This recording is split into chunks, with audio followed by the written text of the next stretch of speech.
ایک بھائی پوچھتے ہیں کہ کیا مرد اور عورت کی نمازوں میں کوئی فرق پایا جاتا ہے؟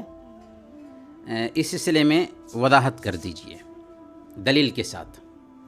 دیکھیں، مرد اور عورت کی نمازوں میں جو بنیادی فرق ہے، جو احادیث کے اندر فرق بتایا گیا ہے، وہ یہ ہے کہ نماز میں عورت کا پردہ سر سے پاؤں تک ہوگا، سوائے چہرہ اور ہتھیلی کے، جبکہ مرد کے لیے ایسی پابندی نہیں ہے۔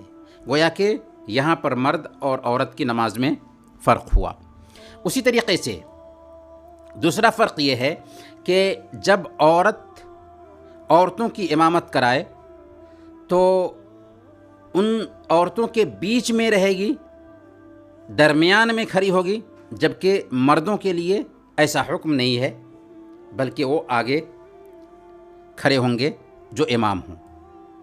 تیسرا فرق مرد اور عورت کے بیچ جو ہو سکتا ہے وہ یہ ہے کہ جب امام بھول جائے تو عورت امام کو متنبہ کرنے کے لیے، اگر عورتیں بھی نماز ادا کر رہی ہوں تو تالی بجائیں گی، ہاتھ پر ہاتھ ماریں گی، جبکہ مرد سبحان اللہ کہہ کر کے امام کو باخبر کریں گے۔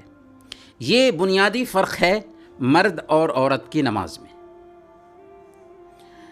البتہ یہ جو فرق بتایا جاتا ہے کہ مرد کانوں تک ہاتھ اٹھائے اور عورت کندھے تک ہاتھ اٹھائے گی، اسی طرح عورت سینے پر ہاتھ باندھے اور مرد ناف کے نیچے ہاتھ باندھے، یا عورت سجدے کی حالت میں اپنے بازوؤں کو زمین پر بچھا کر کے رکھے، تو اس طرح کی تفریق احادیث میں کہیں بھی نہیں ملتی۔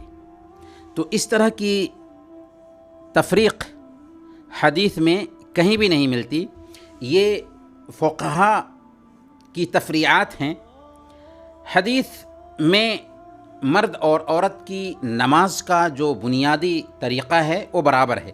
صحیح بخاری کی روایت ہے، اللہ کے رسول صلی اللہ علیہ وسلم نے ارشاد فرمایا، صلو کما رأیتمونی اصلی، ایسے ہی نماز ادا کرو جیسے تم نے مجھے نماز ادا کرتے ہوئے دیکھا ہے۔ تو جیسے اللہ کے نبی صلی اللہ علیہ وسلم نے نماز ادا کیا، ویسے ہی صحابہ کرام نے آپ کی نمازوں کو نقل کیا۔ یہ نمازیں مردوں کے لیے بھی ویسے ہی ہیں، عورتوں کے لیے بھی ویسے ہی ہیں۔